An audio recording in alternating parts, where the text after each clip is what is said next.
Hello students, कैसे हो आप लोग? I am very fine. आप भी बहुत अच्छे होंगे। हमारे 11th के प्यारे प्यारे बच्चे जो कल होके इंजीनियर डॉक्टर बनेंगे, अच्छे पोस्ट पे जाएंगे, अच्छी पढ़ाई करेंगे। और अभी तो फेस्टिवल का मौसम है, काफ़ी इंजॉय कर रहे हो, मुझे पता है। इंजॉय तो आप लोग पूरे साल ही करते हो, आपके तो हमेशा फेस्टिवल है कि नहीं? फेस्टिवल से तो रिजल्ट इतना अच्छा अच्छा आता है, बहुत अच्छे रिजल्ट आते हैं आपके। पूरे साल आप पढ़ाई करते हो, बहुत अच्छी पढ़ाई करते हो, मुझे पता है कितनी अच्छी पढ़ाई करते हो। लेकिन और अच्छी पढ़ाई करनी है, अच्छा कुछ करना है। आज मैं नया चैप्टर शुरू करने जा रहा हूं बेटा, chapter number 6। Chapter number 6, chapter का नाम है, आपने सुना होगा, चैप्टर का नाम है work, power, energy. Work, power, energy. Start करते हैं बेटा। सबसे पहले हम बताएंगे वर्क क्या होता है।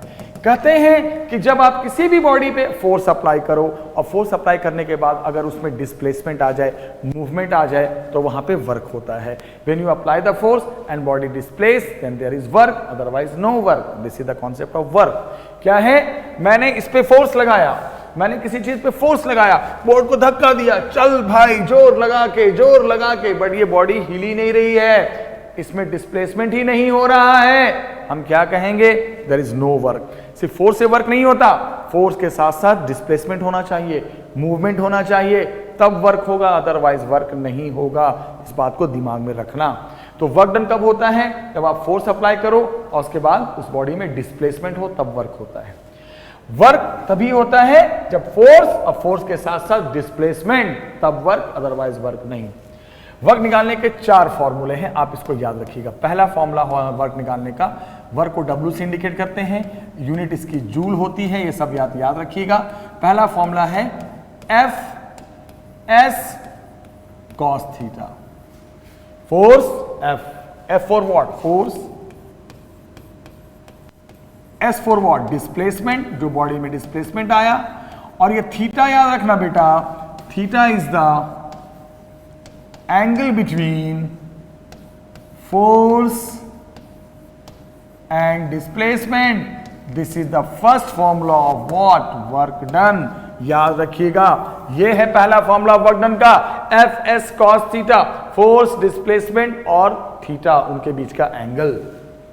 सेकंड फॉर्मूला वर्क डन निकालने का है, फोर्स को इंटीग्रेट करके। बोलोगे सर ये 2 फॉर्मूला क्यों, ये नाइंसाफी क्यों, एक ही चीज के 2 फॉर्मूले क्यों, एक ही फॉर्मूला इतना भारी है, फॉर्मूले पे फॉर्मूला। अरे सर हम पागल हो जाएंगे, कितने फॉर्मूले बताओगे आप? लेकिन बताना है बेटा, मजबूरी है। क्या करें, मेरा भी मन नहीं करता है इतना बताने का, लेकिन मजबूरी है, पढ़ना है भाई, पढ़ो। सुनो, ये वाला तब जब फोर्स कांस्टेंट हो। यस, जब बॉडी पे लगने वाला फोर्स कांस्टेंट हो, तो ये वाला फॉर्मूला। और ये वाला फॉर्मूला कब? जब बॉडी पे लगने वाला फोर्स वेरिएबल हो। देखो मैंने कितने अच्छे से बताया। ये फॉर्मूला कब? जब फोर्स कांस्टेंट हो। ये वाला फॉर्मूला कब? जब फोर्स बॉडी पे लगने वाला वेरिएबल हो। मैं एग्जांपल के साथ समझाऊंगा। और जब इंटीग्रेट करेंगे तो उसकी 2 लिमिट भी रखेंगे, एक लिमिट S1 और एक लिमिट S2। फोर्स वेरिएबल होगा, क्यों? पोजीशन के अकॉर्डिंग। तो 2 पोजीशंस होंगी, S1 एंड S2। ये फॉर्मूला याद रखना। 2 फॉर्मूले हो गए। तीसरा फॉर्मूला मैं बताने जा रहा हूं बेटा, वर्क डन निकालने का एक और फॉर्मूला है F.S। बोलोगे ये वाला कब? मैं बताता हूं। अगर किसी सवाल में ये दे दे, फोर्स वेक्टर फॉर्म में दे दे, मैंने ऊपर एरो लगा दिया, मतलब फोर्स वेक्टर फॉर्म में दे दे, डिस्प्लेसमेंट वेक्टर फॉर्म में दे दे, तो वर्क डन निकलता है F.S, दोनों के डॉट प्रोडक्ट से, क्योंकि वेक्टर में आपने पढ़ा होगा। मैं सीरीज भेजूंगा, आप देखना, F.S डॉट प्रोडक्ट से निकलता है। ये 4th चैप्टर में वेक्टर से आया है, वेक्टर आपने पढ़ा होगा। और मैं अब आपको लास्ट फॉर्मूला बताने जा रहा हूं वर्क डन निकालने का। एक और फॉर्मूला है वर्क डन निकालने का, area of force displacement graph. Yes, gives the work. Yes बेटा, ये बात भी याद रखिएगा। वर्क डन का एक और फॉर्मूला आपके सामने आ गया, फट से आ गया। क्या फॉर्मूला आ गया बेटा? एक और फॉर्मूला ये आया कि अगर किसी सवाल में फोर्स और डिस्प्लेसमेंट के बीच, फोर्स और डिस्प्लेसमेंट के बीच कोई ग्राफ बना दिया तो उसका एरिया निकाल दोगे, जो भी शेप है उसका एरिया आपको वर्क देता है। This is the another concept, इस बात को भूलिएगा नहीं, कभी मत भूलिएगा प्लीज। 4 फॉर्मूले वर्क डन के हैं, constant force, variable force, vector form में दे दे, और अगर फोर्स डिस्प्लेसमेंट ग्राफ में रिलेशन दे दे तो एरिया से वर्क डन निकलता है। इस बात को कभी नहीं भूलना। अब बोलोगे सर इन चारों फॉर्मूले को मुझे ढंग से क्लियर करो, आप अच्छा नहीं पढ़ा रहे हो, आप मुझे एग्जाम्पल नहीं बता रहे हो, पता नहीं आप ऐसा क्यों कर रहे हो, लेकिन मैं ऐसा नहीं कर रहा हूं, आप वेट तो करो, एग्जाम्पल बता रहा हूं बेटा, क्यों परेशान हो रहे हो। मैं पहले आपको फर्स्ट एग्जाम्पल बताता हूं। जैसे एक एग्जाम्पल है, सुनना। एक बॉडी है, एक सरफेस पे रखी हुई है, सुनना ध्यान से। इस बॉडी पे एक अप्लाइड फोर्स लगाया गया 5 न्यूटन का। फिर इस बॉडी पे सरफेस रफ है तो पीछे फ्रिक्शन फोर्स भी लग गया। फिर इस बॉडी पे ध्यान से देखना बेटा mg भी लग गया, वो तो लगेगा ही लगेगा। फिर इस बॉडी पे ध्यान से देखना बेटा नॉर्मल भी लग गया। तो कितने फोर्स लगे इस बॉडी पे? 4। अप्लाइड भी बोला है लगाया गया, मैं नहीं बोल रहा हूं, सवाल बोल रहा है। और सरफेस रफ है और म्यू दे रखा है 0.1। मास दे रखा है बेटा 3 kg। पूछा क्या है? सुनो, पूछा ये है कि अगर एक बॉडी है जिस पे 5 न्यूटन का अप्लाइड फोर्स लगाया गया तो जाहिर सी बात है बॉडी इधर जाएगी, इधर अप्लाइड जा रहा है, इधर इसका डिस्प्लेसमेंट होगा, ऑब्वियस सी बात है। सरफेस रफ है तो फ्रिक्शन, नॉर्मल तो लगता ही है, mg लगता ही है, हम पिछले चैप्टर में पढ़ चुके हैं फोर्स डायग्राम में। अब आपसे पूछा क्या है, ध्यान से देखने वाली बात है। पूछा ये है find work by all forces, सभी फोर्सेस ने जो वर्क किया वो बताओ। प्लीज रिक्वेस्ट है भाई बताओ, तो बोलेंगे कोई बात नहीं हम अभी बताते हैं, सब फोर्स का वर्क निकालते हैं। उसमें एक और चीज बोला था, सुनो, इन t = 2 सेकेंड, ये तो मैं बताना भूल ही गया था, लेकिन मैंने बता दिया कि कितने टाइम में पूछा है, 2 सेकेंड में। मतलब बॉडी जब 2 सेकेंड तक चलती रहेगी तब जितने भी वर्क डन कौन करता है? फोर्स करता है। 1 2 3 4, चारों ने क्या वर्क किया अब मुझे बताइए। हर फोर्स अपना अपना वर्क करेगा। तो सबसे पहले हम क्या करेंगे, सुनिए। वर्क डन के लिए हमें डिस्प्लेसमेंट चाहिए और दिया हुआ है टाइम, तो हम आएंगे पिछले कॉन्सेप्ट से, न्यूटन्स लॉ के कॉन्सेप्ट से। हम ये मानेंगे कि ये बॉडी जो चल रही है उसका एक्सेलरेशन, इसको मैं हटा के अब मैं ए लिख देता हूं, है तो वही बात, डिस्प्लेसमेंट जिधर होगा उधर ही ए होगा। चल हो गया, डिस्प्लेसमेंट उधर ही होगा, एक्सेलरेशन उधर ही होगा जिधर फोर्स अप्लाइड होगा। तो सबसे पहले आप एक्सेलरेशन निकालो। क्यों, मैं बताता हूं। क्योंकि बॉडी मूव कर रही है, डिस्टेंस निकालने के लिए ए से शुरुआत करना पड़ेगा। और आप याद करो लॉज ऑफ मोशन, आपने याद होगा लॉज ऑफ मोशन में मैंने क्या बताया था कि बॉडी इधर जा रही है राइट, तो क्या लगेगा फोर्स, नेट फोर्स जो उसको लेकर जाएगा F। क्या होता है जब बॉडी चलती है तो जिधर जा रहा है उधर वाला फोर्स माइनस उसके अपोजिट वाला फोर्स। यही पढ़ाया था ना लॉज ऑफ मोशन में, मैंने क्या पढ़ाया था, कैसे हम निकालते हैं, जिधर बॉडी जा रही है उधर वाला फोर्स माइनस अपोजिट वाला फोर्स। मान लो ये पेन है, आप इसे खींचो 5 न्यूटन से, मैं खींचू 3 न्यूटन से, जाएगा तुम्हारी तरफ कितने न्यूटन से? 2 न्यूटन से। तो जो फोर्स एक्सेलरेशन ला रहा है उसको कैसे पता करते हैं? पिछले चैप्टर का टॉपिक है, पढ़ा चुका हूं। कैसे? जिधर जा रहा है उधर माइनस उसके अपोजिट वाला। और यही तो होता है बॉडी का net force, mass into acceleration, जिसके कारण एक्सेलरेशन बना। क्या है फॉर्मूला? ले जाने वाला माइनस रोकने वाला, इधर का तो कोई मतलब ही नहीं है, बराबर मास इनटू एक्सेलरेशन। फिर याद करो फ्रिक्शन आ जाए, फ्रिक्शन को क्या लिख देते हैं? म्यू इनटू एन बराबर मास इनटू एक्सेलरेशन। फिर याद करो बेटा यहां पे n को कौन बैलेंस कर रहा है? n हमेशा यहां पर mg के अगेंस्ट बैलेंस हो रहा है। तो अगले पल में क्या हो जाएगा? F minus mu into mg is equal to कितना? ma। अब हम रखेंगे सबकी वैल्यूज, सब आ चुका है, आराम से वैल्यू रखते हैं। F अप्लाइड 5 न्यूटन, म्यू 0.1, मास 3, g को 9.8 नहीं मैं 10 लेता हूं, 10 बोलता है ज्यादातर, g को 10 is equal to mass 3 into a. बस क्या किया मैंने, पता चला आपको? मैंने सबकी वैल्यू रख दी, सबकी वैल्यू रख दी बेटा, सबकी वैल्यू। अप्लाइड फोर्स 5, म्यू 0.1, मास 3, ग्रेविटी 10, मास 3 ए। थोड़ा सा मैथ्स, 5 डेसिमल से हटाओगे 10 10 कट गया, डेसिमल हटाओगे तो नीचे 10 कट गया, तो 5 माइनस 3 कितना आ गया 2 आ गया बेटा 2। क्या आ गया बेटा, इसको मैं व्हाइट से लिखूं वरना कंफ्यूज हो जाओगे आप, ठीक है, थोड़ा कलर चेंज कर रहा हूं और कुछ नहीं कर रहा हूं। 2 इज इक्वल टू 3a। कैसे कैसे हो गया, डेसिमल से 10 गया, 5 minus 3 2, right, 2 is equal to 3a। तो यहां से a की वैल्यू क्या आ गई बेटा, बताइए जल्दी, a की वैल्यू क्या आ गई, a की वैल्यू आ गई, बोलिए जल्दी जल्दी बोलिए, a की वैल्यू आ गई 2/3 मीटर पर सेकेंड स्क्वायर। यस, क्या आ गया, ये एक्सेलरेशन आ गया। आप बोलोगे सर आपने तो एक्सेलरेशन निकाला है, आपको तो वर्क डन तक जाना है, अभी मैंने एक्सेलरेशन निकालना है, वैल्यू रखो। अब बेटा हम क्या करेंगे, ध्यान से देखो, अब हम निकालेंगे कि वो बॉडी 2 सेकंड में मूव कितना की। तो इसका भी फॉर्मूला आपके पास पहले से है, आप भूल गए वो अलग बात है। डिस्टेंस निकालने का फॉर्मूला होता है ut plus half at square. और आपको टाइम पता हो, एक्सेलरेशन पता हो, इसीलिए पहले a निकाला डिस्टेंस निकालने के लिए। बिना इसके आप वर्क डन कैसे पता करोगे, कितना मूव किया, ऐसी नहीं होगा तो वर्क कहां से पता चलेगा। और u का मतलब इनिशियल वेलोसिटी, और ये भी हमने पढ़ाया था, याद करो कि जब इनिशियल वेलोसिटी ना गिवन हो तो u को 0 लेते हैं, 0 मान लेते हैं कि body starting from rest u 0। तो क्या बच गया यहां पर, हाफ at स्क्वायर, बस a। अब बताइए, ध्यान से बताइए, s is equal to half a कितना आया है एक्सेलरेशन 2/3। कितने टाइम में निकालना है, कितने सेकंड में, 2 सेकंड में, 2 का स्क्वायर। मुझे लगता है मैथ्स आता होगा, 2 से कट गया, आ गया 4/3 मीटर। अब आप बताओ क्या मिल गया बेटा, क्या मिल गया बच्चे, बोलिए, डिस्टेंस मिल गया, डिस्प्लेसमेंट मिल गया। सबसे पहले क्या निकाला आपने, किस एक्सेलरेशन से वो मूव कर रहा है, कैसे, न्यूटन्स लॉ, ले जाने वाला फोर्स माइनस रोकने वाला बराबर मास इनटू एक्सेलरेशन। यहां से a निकालो, a के बाद s निकालो। अब जब इतना निकल गया तो अब निकालेंगे work done bye all forces. कितने फोर्स लग रहे हैं, ये भी लग रहा है, ये भी लग रहा है, ये भी लग रहा है, ये भी लग रहा है, सबका वर्क डन निकालेंगे। सबसे पहले W लिख के पीछे छोटा सा f लिख देंगे, इसका मतलब वर्क डन बाय कौन सा फोर्स, अप्लाइड फोर्स। इस फोर्स के चलते निकाल रहे हैं, F के चलते निकाल रहे हैं। स्टार्ट करते हैं। फॉर्मूला क्या होता है वर्क डन निकालने का, F S cos theta. Theta किसके बीच, जिस फोर्स और डिस्प्लेसमेंट, कौन सा फोर्स, अप्लाइड फोर्स का वर्क निकाल रहे हैं, तो अप्लाइड फोर्स जिधर होगा उधर ही डिस्प्लेसमेंट होगा।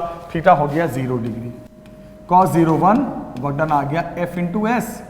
अब बताओ F की वैल्यू कितनी है 5, डिस्प्लेसमेंट कितना आया है 4/3, applied force 5 into 4/3, answer is what 20/3 joule. Yes, ये वर्क डन किसका आ गया बेटा, ये वर्क डन आ गया अप्लाइड फोर्स का।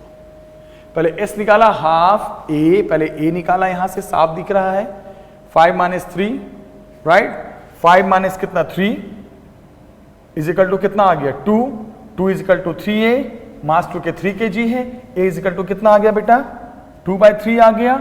a रखकर क्या निकाल दिया बेटा, डिस्टेंस निकाल दिया हाफ at स्क्वायर, कट गया 4/3। इसके बाद अप्लाइड फोर्स का वर्क डन निकाल दिया F S cos theta. Theta किसके बीच, फोर्स और डिस्प्लेसमेंट। जिस फोर्स का देखेंगे उसी का एंगल डिस्प्लेसमेंट के साथ, इधर ही अप्लाइड है इधर ही डिस्प्लेसमेंट होगा, ऑब्वियसली दोनों के बीच 0 आ गया। सेकंड वर्क डन निकालना है कौन से फोर्स का, अब देखो, अब वर्क डन बाय फ्रिक्शन। मैंने क्या कहा था, जितने फोर्स सबका वर्क डन। अब निकालेंगे वर्क डन बाय फ्रिक्शन। तो अब इस फोर्स की बात करेंगे। तो अब देखो, ये फोर्स तो मोशन के अपोजिट लगता है, डिस्प्लेसमेंट इधर होगा तो ये अपोजिट होगा, यानी इस फोर्स का डिस्प्लेसमेंट के साथ एंगल अपोजिट यानी 180 डिग्री। यहां पे वर्क डन कैसे निकालेंगे, फोर्स डिस्प्लेसमेंट cos 180। यस, और याद रखना बेटा cos 180 की वैल्यू होती है -1, cos 0 1 और cos 180 -1। तो क्या आ गया वर्क डन बताओ जरा, -fs। क्या आ गया, -fs, -1 -fs। अब बताओ वर्क डन बाय फ्रिक्शन आ गया -fs। और फ्रिक्शन को आप जानते हो क्या लिखते हो, फॉर्मूला याद करो, म्यू इंटू एन। फ्रिक्शन का फॉर्मूला याद है, म्यू इंटू एन, पिछला चैप्टर, और इंटू कितना s। और n को कौन बैलेंस कर रहा है, यहां इधर मूवमेंट इधर तो है नहीं, n के बराबर mg। तो अगली पल में क्या लिख हो जाएगा, work done by friction is equal to minus mu, और n के जगह पे क्या mg, क्योंकि n और mg बैलेंस है तो n के जगह पे mg। इंटू एस, बस आ गया आंसर, आने वाला है, वेट कीजिए, धमाका। म्यू कितना कितना म्यू है, म्यू की वैल्यू 0.1, मास की वैल्यू 3, जी की वैल्यू 10, कितना डिस्टेंस है, डिस्प्लेसमेंट है 4/3, आंसर आने वाला है, डेसिमल से 10 कट गया, 3 से कट गया, answer is -4 joule. Yes, this is the work done bye frictional force, और माइनस में तो आना ही था, क्योंकि जो फोर्स मोशन के अपोजिट होगा, डिस्प्लेसमेंट के अपोजिट होगा, उसका वर्क डन तो नेगेटिव होगा ही होगा। और लोग ऐसे बोलते हैं कि जिसका वर्क डन पॉजिटिव आया तो वो समझो work done by the force, जिसका वर्क डन नेगेटिव आया तो समझो वर्क डन वो है अगेंस्ट द फोर्स, और फ्रिक्शन का वर्क डन तो नेगेटिव आना ही है, तो फ्रिक्शन तो रोकने वाला फोर्स है, डिस्प्लेसमेंट उधर है, डिस्प्लेसमेंट तो अप्लाइड की तरफ होगा, ये रोकेगा तो 180 पे तो वर्क डन होगा ही, नेगेटिव आएगा ही, क्योंकि वो अपोजिंग फोर्स है। तो अब यहां पे दो फोर्स का तो वर्क डन मैंने बता दिया। अब हम बात करते हैं थर्ड फोर्स का वर्क डन। एक मिनट, थोड़ा सा इसको यहां जगह बना देते हैं बेटा। अब हम आते हैं थर्ड फोर्स का वर्क डन। थर्ड फोर्स क्या है, इसका वर्क डन निकल गया, इसका निकल गया। नॉर्मल फोर्स की बात करते हैं, ध्यान से देखिएगा, नॉर्मल फोर्स की बात करने लगा हूं मैं, नॉर्मल फोर्स का वर्क डन पढ़ा रहा हूं मैं बेटा। चलो, third work done by normal force. तो अब जब नॉर्मल फोर्स लेंगे तो किसके बीच एंगल लेंगे, नॉर्मल और डिस्प्लेसमेंट के बीच। ऑब्वियसली क्या हो गया, force M into S into कितना, cos 90। क्यों cos 90, ये फोर्स वर्टिकल है, डिस्प्लेसमेंट हॉरिजॉन्टल है, कितने डिग्री पे आ गया, 90 डिग्री, cos 90 0, इसका वर्क डन 0। ऑब्वियसली डिस्प्लेसमेंट तो ऐसे है ना, अरे हॉरिजॉन्टल है ना बेटा, और ये वर्टिकल है, तो एंगल इस फोर्स और डिस्प्लेसमेंट के बीच 90 डिग्री, खत्म। एक लास्ट फोर्स बचा है mg, तो वर्क डन बाय mg। अगर मैं पूछूं ये mg कितना वर्क करेगा, इस फोर्स का क्या वर्क होगा, तो ये भी देखो vertical horizontal displacement, vertical horizontal, तो ये भी 90 डिग्री पे है, तो formula force into displacement into cos 90, बस इसका भी वर्क डन 0। यानी कि सबसे पहले आपने क्या किया, आप मुझे बताएं, समझाएं। सबसे पहले आपने क्या किया बेटा, एक्सेलरेशन निकाला, किससे, न्यूटन्स लॉ के कॉन्सेप्ट से। उसके बाद इससे डिस्टेंस निकाला, उसके बाद अप्लाइड फोर्स का वर्क डन, फ्रिक्शन फोर्स का वर्क डन, उसके बाद फिर क्या निकाला आपने, नॉर्मल फोर्स का वर्क डन। नॉर्मल फोर्स, जिसका आप वर्क डन निकालोगे, जिसका आप वर्क डन निकालोगे उसी का एंगल लोगे। अप्लाइड फोर्स तो 0 डिग्री पे, फ्रिक्शन फोर्स 180 पे, नॉर्मल फोर्स डिस्प्लेसमेंट के साथ 90 डिग्री पे, mg ये फोर्स इसके साथ 90 डिग्री पे। इस तरह ये सवाल हो गया कंप्लीट। और अब हम आते हैं नेक्स्ट क्वेश्चन में, फटाफट क्लियर करते हैं और आपको समझाते हैं। एक एग्जाम्पल आने वाला है, अच्छे से सुनिए। एक सवाल आया कि अगर, बस 2 एग्जाम्पल और कराऊंगा, पूरा topic clear. If F is equal to 5x newton, 5 नहीं 5x, आप ध्यान दीजिए, 5 नहीं है 5x है। आपको मैं बता दूं, अगर किसी वैल्यू में सिर्फ नंबर है तो वो कांस्टेंट है, और नंबर के साथ कोई x, कोई t, कोई चीज आके जुड़ जाए, कोई कांस्टेंट जुड़ जाए, कांस्टेंट के साथ सॉरी कोई वेरिएबल जुड़ जाए, वेरिएबल का मतलब पोजीशन होता है एक्स वाई जेड या टाइम, तो वो फोर्स अपने आप किस कैटेगरी में आ जाता है, वेरिएबल फोर्स। क्यों, क्योंकि एक्स है ना, एक्स क्या है, पोजीशन, तो इसके हिसाब से ये चेंज होगा। टाइम पे भी डिपेंड करे, टाइम पे डिपेंड करे, टाइम के हिसाब से चेंज होगा, तो ये फोर्स वेरिएबल है। पूछा क्या है, जरा सुनो, फोर्स आ गया वेरिएबल, पूछा है find work to move body from x is equal to 1 to 3 metre. यानी कि आप हमें बताइए कि अगर ये बॉडी 1 मीटर से 3 मीटर तक चलेगी तो क्या वर्क डन करना पड़ेगा। यस, पहला यहां से यहां चली, 1 मीटर से 3 मीटर मूव कर गई तो वर्क डन क्या करना पड़ेगा। फट से दिमाग में आएगा, अरे सर ये तो वेरिएबल फोर्स है, और आपने बहुत अच्छे से पढ़ाया था सर कि जब वेरिएबल फोर्स है तो वर्क डन निकलता है फोर्स को इंटीग्रेट करके, किसके रेस्पेक्ट में, जो भी पोजीशन माना गया है, एक्स तो एक्स, वाई तो वाई, जेड तो जेड, बस हो गया। चल, और लिमिट भी रखी जाती है किसकी, पोजीशन की। यहां लिमिट क्या रखोगे बेटा, यहां लिमिट रखोगे 1 और यहां लिमिट 3। लिमिट को मैं कलर से कर रहा हूं ताकि आपको फर्क लगे कौन लिमिट है कौन नहीं है। वर्क डन, फोर्स के जगह पे क्या रख दोगे 5x, तो आप जब वैसी फोर्स की जगह पे 5x रखोगे तो इंटीग्रेशन हो या डिफरेंशिएशन, कांस्टेंट आता है बाहर, 5 आ गया बाहर, किसका इंटीग्रेशन हो गया, x का, x dx। लिमिट नहीं भूलना, लिमिट चलता जाएगा बेटा, कहां से कहां, 1 से 3, 1 से 3, 1 से 3 तो चलता है इंटीग्रेशन में। फिर आपको याद है या नहीं याद है, हमने पढ़ाया था आपको, याद करो, इंटीग्रेशन में कुछ नहीं होता, एक सिंपल सा रूल है, क्या रूल है, 5। अब बताओ किसको इंटीग्रेट कर रहे हो, x को, x का पावर क्या है, 1, ये लिमिट है, पावर नहीं, x का पावर 1। तो इंटीग्रेशन मैंने सिखाया था ट्रिक, जो भी पावर है एक बढ़ा दो, x स्क्वायर, और उतनी पावर से डिवाइड कर दो, बस यही काम करना होता है और कुछ नहीं करना होता है।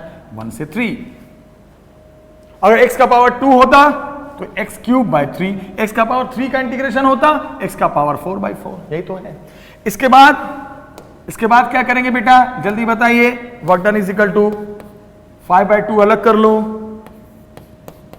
ब्रैकेट में क्या चल रहा है, x स्क्वायर, बस लिमिट याद रखना, कहां से कहां बेटा, 1 से 3, आगे बढ़ते जाओ, बस अब कैलकुलेशन है। अब बताओ जल्दी से बच्चे, जल्दी से बताओ, आप क्या करोगे, लिमिट्स को रखते हैं, याद करो, पहले कैसे लिमिट रखते हैं, x की फाइनल वैल्यू, x के जगह पे 3, तो क्या आंसर आ गया, 5/2,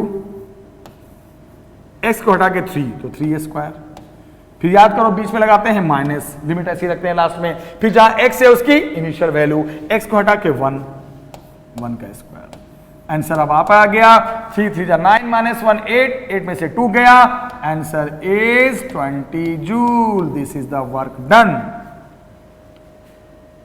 पिछला सवाल अलग, ये सवाल अलग, ये फोर्स वेरिएबल, वेरिएबल फोर्स का वर्क डन इंटीग्रेशन से, 5 के जगह फोर्स के जगह पे 5x, 5 को कर दो बाहर, x का इंटीग्रेशन, x का पावर 1, इंटीग्रेशन में जो भी पावर है एक बढ़ गया, उतना ही बड़े पावर से डिवाइड, इंटीग्रेशन का रूल जो है, q2 होता तो x का पावर 3/3, उसके बाद x की वैल्यू रखते हैं, x के जगह पे पहले उसकी फाइनल वैल्यू 3, बीच में लगाते हैं माइनस, फिर x के जगह पे उसकी इनिशियल वैल्यू, यहाँ पहले 3 फिर माइनस फिर इनिशियल वैल्यू, ये तो है इंटीग्रेशन, पहले पढ़ा चुका हूं, रखो सॉल्व करो, आंसर इज 20 जूल। इस तरह ये क्वेश्चन हो गया कंप्लीट। अब बेटा जब ये क्वेश्चन कंप्लीट हो गया, बस छोटे से 2 सवाल और करवाते हैं, आपको क्लियर कर देते हैं। एक सवाल आया, if f is equal to, ध्यान से देखो, 5i cap plus 2j cap minus 3k cap, फिर से देखो क्या है बेटा, 5i cap plus 2j cap minus 3k cap. अब देखो पहला सवाल कांस्टेंट फोर्स का, दूसरा सवाल वेरिएबल फोर्स का, तीसरे सवाल में फोर्स का कौन सा फॉर्म, वेक्टर फॉर्म, ध्यान रखिएगा, थर्ड क्वेश्चन करा रहा हूं, ठीक है। और x की ये initial initial position 6i cap plus 3j cap minus 4k cap, और फाइनल पोजीशन, ध्यान सब वेक्टर फॉर्म में, i j k का मतलब वेक्टर ही फॉर्म होता है, ऊपर एरो लगा है वेक्टर ही फॉर्म होता है। ये है 8i cap plus 5j cap minus 6k cap. पूछा क्या है बेटा, पूछा है वर्क, वर्क बताओ। बोलोगे सर आप क्यों इतने अच्छे अच्छे सवाल करा रहे हो, हम तो बहुत अच्छे से सीख रहे हैं। बिल्कुल सीखना है। कैसे निकालेंगे वर्क, बहुत सिंपल है, बहुत सिंपल। ये वेक्टर फॉर्म में है तो याद करो, फॉर्मूला एक और था, वेक्टर फॉर्म में जब आ जाए तीसरा फॉर्मूला उसी पे आएगा। लेकिन उससे पहले एक बात बताओ, ये इनिशियल पोजीशन है, ये फाइनल पोजीशन है, मतलब अभी मैं यहां पे हूं, ये देखो ये यहां से मैं यहां पर हूं, इनिशियल पोजीशन, यहां पे आ गया तो वो हो गया फाइनल पोजीशन। कहां से, स्क्रीन से। तो डिस्प्लेसमेंट कितना हो गया, this one minus this one, final minus initial. तो ये डिस्प्लेसमेंट थोड़ी है, ये तो पोजीशन है। तो डिस्प्लेसमेंट पहले निकालोगे, एस। कैसे निकालते हैं फिजिक्स में डिस्प्लेसमेंट, याद करो बेटा कैसे। अगर पोजीशन पता हो तो final position minus initial position, पहला काम तो ये करो, डिस्प्लेसमेंट निकालो। अब निकल गया डिस्प्लेसमेंट। चलो फाइनल पोजीशन क्या है, इसको इससे माइनस करना है, यहीं पे कर देते हैं। Final minus initial, final minus initial, 8i cap minus 6i cap, 2i cap, 5j cap minus 3j cap, 2j cap, minus 6k cap minus 4k cap, यहां भी माइनस है तो माइनस माइनस प्लस होके बन जाएगा ये माइनस 2k कैप। क्या क्या मैंने पता चला, final position minus initial, 8i minus 6i, 5j minus 3j minus 6 minus minus 4, तो minus minus plus 4, minus 6 plus 4 minus 2 के कैप। ये आ गया डिस्प्लेसमेंट। अभी तो डिस्प्लेसमेंट आया है, अभी तो वर्क डन बाकी है, अभी तो पूरी फिल्म बाकी है। अब वर्क डन निकालने के लिए क्या करेंगे, याद करो फोर्स को डिस्प्लेसमेंट से याद करो। भूल गए, मुझे पता है भूल गए होगे, भूलते भी तो बहुत हो, क्या करूं भाई, मैंने पढ़ाया था शायद अभी डिलीट हो गया, कोई बात नहीं। आपको भी मैंने तीसरा फॉर्मूला नहीं पढ़ाया था वर्क डन का, क्या पढ़ाया था वर्क डन का formula, F dot S, force dot S, force और डिस्प्लेसमेंट का डॉट प्रोडक्ट। क्या है फोर्स, फोर्स क्या है sir, 5i cap plus 2j cap minus 3k cap dot product है ना, जब वेक्टर फॉर्म में दे तो फॉर्मूला ये ना F डॉट एस, दोनों फोर्स और डिस्प्लेसमेंट का डॉट प्रोडक्ट। एस क्या आया, 2i cap 2j cap minus 2k cap, अब दोनों का डॉट प्रोडक्ट। और आपको पता है डॉट मैंने सिखाया था वेक्टर में, डॉट में क्या होता है याद कीजिए, डॉट में i वाला i के साथ, j वाला j के साथ, k वाला k के साथ, पहले दोनों पोजीशन को माइनस करके डिस्प्लेसमेंट, उसके बाद फोर्स और डिस्प्लेसमेंट का डॉट प्रोडक्ट, फॉर्मूला i को i के साथ। आंसर आने वाला है, तैयार बैठिए। चलिए i को i के साथ 5 2 10, j को j के साथ 2 2 4, k को k के साथ -3 into -2 plus 6, and answer is 20 joule is the work done. आ गया वर्क डन। 3 सवाल, तीनों फॉर्मूले पे, पहले कांस्टेंट पे, चारों फोर्स कांस्टेंट थे उसका वर्क डन, दूसरा वेरिएबल था उसका वर्क डन, तीसरा वेक्टर फॉर्म में था उसका वर्क डन। यहां पे डिस्प्लेसमेंट नहीं था, पोजीशन था, इनिशियल पोजीशन एंड फाइनल, तो पहले डिस्प्लेसमेंट फिर वर्क डन, दोनों के डॉट प्रोडक्ट से। बोलोगे सर थोड़ा सा सर और अच्छा लग रहा है, अच्छा तो लग रहा है, लेकिन मैं आपको एक बात बताऊं, और एक दो क्वेश्चंस कराऊंगा, मैं थोड़ा थक भी गया हूं। और हमारे कैमरामैन हैं मिस्टर विक्की, उनको बहुत तेज नींद आ रही है, उन्हें देखकर मुझे भी नींद आ रही है, क्योंकि बेटा हम लोग रिकॉर्डिंग रात में करते हैं, आपके लिए अच्छी रिकॉर्डिंग बनाते हैं, बहुत अच्छी, लेकिन आप, हम रात भर जगेंगे, हम भी जगेंगे, हमारे साथी हैं वो भी जगेंगे, बट आप पढ़िए, आपके लिए हम दिन रात नहीं देखते हैं, बस मेहनत करते हैं। थोड़ा पानी पी लूं, परमिशन है तो, फिर आगे कराता हूं।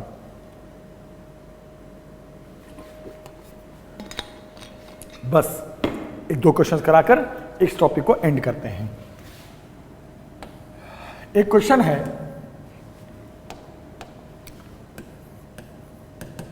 If f is equal to, again उसी वेक्टर फॉर्म में, 2i cap plus 4j cap minus 3k cap, और उसने बोला है कि बॉडी में जो डिस्प्लेसमेंट आया वो 5 मीटर का आया साउथ डायरेक्शन में, ऐसे भी बोल देता है कभी कभी, तो बोलेगा वर्क डन क्या है। यस, ऐसे भी सवाल कभी कभी आ जाते हैं, तो बोलोगे सर ये तो वही वेक्टर फॉर्म जैसा है। सर आपने फोर्स तो दे दिया है वेक्टर फॉर्म में, सर क्या दिया है sir, 2i cap plus 4j cap minus 3k cap. Yes, और डिस्प्लेसमेंट में आपने साफ बोला है, साफ शब्दों में 5 मीटर साउथ की तरफ।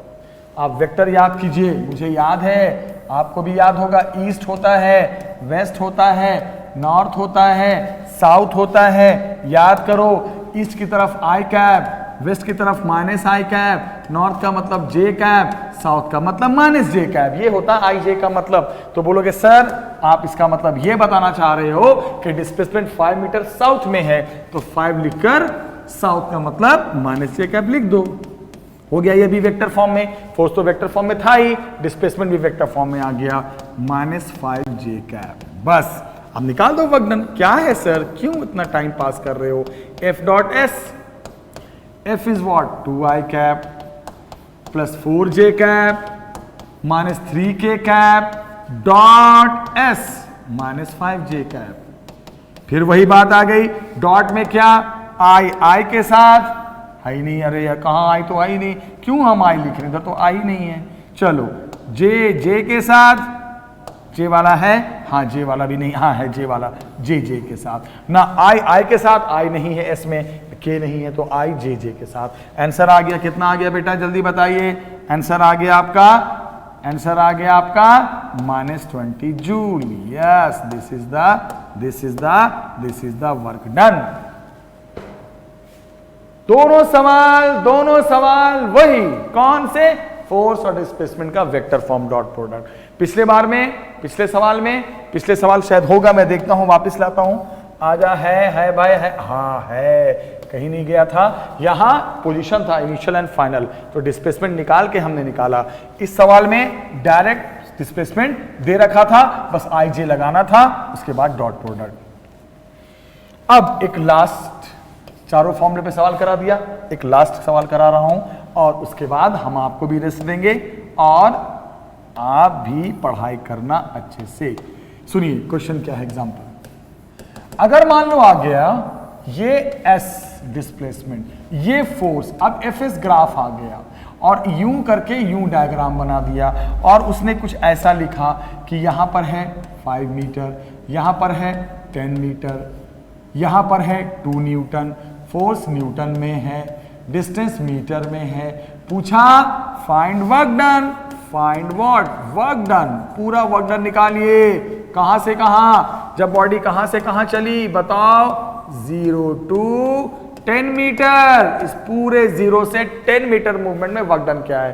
तो बोलोगे सर आप तो इतने अच्छे से पढ़ा रहे हो, आपने अभी पढ़ाया सर कि अगर फोर्स और डिस्प्लेसमेंट के बीच कोई ग्राफ दे दे तो वहां पे एरिया, चौथा फॉर्मूला, लास्ट फॉर्मूले पे क्वेश्चन हो रहा है ना, जहां फोर्स डिस्प्लेसमेंट ग्राफ से वर्क डन पूछे, एरिया, याद करो, एरिया गिव्स द वर्क। अब एरिया कैसे निकालें, एरिया तो शेप का निकलता है, ये तो शेप है ही नहीं, तो पहले इसको शेप बनाएंगे। ये भी आपको ग्राफ में पढ़ाया जा चुका है। शेप कैसे निकालते हैं, लाइन को पहले बंद कर देंगे, यहां से यहां से यहां से यहां से यहां से, ये हो गया बंद। अब ये जो शेप है इसका एरिया निकाल दो, हो गया वर्क, बस यही काम करना है। तो बोलोगे सर अब हम कैसे एरिया निकालें, कोई बात नहीं बेटा, एरिया ऐसे निकालोगे आप, इसको जगह बना देते हैं पहले, आजा आजा भाई आजा, अब जगह देखो बन गई। अब कैसे एरिया निकालेंगे बेटा, एरिया निकालने के लिए काम और करो प्लीज, यहां से एक और डाल दो, यहां से एक और बंद कर दो। अब हो गया 2 शेप, अब ये पूरा शेप कितने में बदल गया, 2 shape, shape number 1, shape number 2। यहां से यहां तक का पूरा शेप ये था, आधा शेप इधर बांट दिया, आधा इधर बांट दिया। बताइए एरिया क्या होने जा रहा है, एरिया ही वर्क होगा। पहले ट्रायंगल का बताइए, हाफ बेस इंटू यहां से यहां तक की हाइट, शेप नंबर 1 है, ये 1 है, ये 2 है, नंबर है, ये कोई वैल्यू नहीं है, हाइट कितनी है 2, आंसर आ गया 5। ठीक है, अब आता ये हो गया एरिया किसका, शेप नंबर 1 का। अब निकालो एरिया किसका, शेप नंबर 2 का, क्योंकि पूरे शेप को एक ज्योमेट्रिकल शेप में नहीं बन रहा था पूरा शेप, तो इसको बांट दिया, इधर अलग इधर अलग। इसका एरिया रेक्टेंगल, बेस 5 to 10, ये बेस कितना है 5 से 10 के बीच 5, हाइट ये है ना रेक्टेंगल बेटा, इसका एरिया निकाल रहे हैं ना हम, बेस इंटू हाइट, बस आ गया। अब बताओ टोटल एरिया क्या आया, टोटल एरिया आ गया आपका, ये हो गया 5 और ये हो गया 10, 5 + 10 कितना 15, और यही एरिया बन गया work done, yes 15 joule, this is the work done. तो अगर कभी फोर्स और डिस्प्लेसमेंट ग्राफ दे दे, वैल्यूज दे दे और बोले वर्क डन निकालो फला से फला, इतना से इतना डिस्प्लेसमेंट में, तो आप कुछ नहीं करना, शेप बना हुआ है ठीक, नहीं तो बंद करके शेप बना देना। बंद कैसे करते हैं, लाइन को ऐसे बंद कर देते हैं एक्स एक्सिस पे परपेंडिकुलर डालकर, और पूरे शेप का एरिया निकाल देते हैं। क्योंकि पूरा शेप को ज्योमेट्रिकल बन नहीं रहा था, इसको 2 टुकड़े में बांटकर दोनों का एरिया निकालकर जोड़ दो, पूरे डिस्प्लेसमेंट का 0 से 10 मीटर के मूवमेंट का वर्क डन आ गया। याद रखना, that was very important question. तो अब मुझे बच्चे ऐसा लगता है, हाँ अब मुझे लगता है कि आप समझ गए होंगे अच्छे से। 4 फॉर्मूले थे। पहला फॉर्मूला कांस्टेंट फोर्स का FS, force variable integration, vector form में है तो डॉट प्रोडक्ट पे कर देना है, फोर्स डिस्प्लेसमेंट ग्राफ है तो एरिया से वर्क डन निकाल देना है। 4 फॉर्मूले, चारों पे क्वेश्चन। आज वर्क टॉपिक मैंने बेसिक क्लियर कर दिया, और आपको पता है जब लास्ट के वीडियोस अपडेट होंगे, अपलोड होंगे, इसी हर चैप्टर में वो नीट और जेई के हुआ करेंगे। मस्त मस्त क्वेश्चन, अच्छे अच्छे। मुझे पूरी उम्मीद है बेटा आज आपको वर्क टॉपिक समझ में आया होगा। आप प्लीज़ पढ़ें, अच्छा लगे तो कमेंट ज़रूर करें और चैनल को सब्सक्राइब करें और आगे भी शेयर करें प्लीज़। जो हमारी क्लासेस नहीं भी करते उन्हें भी दें, उन्हें भी फ़ायदा होगा। और आप तो इंटेलिजेंट हो ही, आपको तो साइंटिस्ट बनाना ही बनाना है इस बार, चाहे जो हो जाए बेटा। आज के लिए इतना ही। Thank you, good night very much.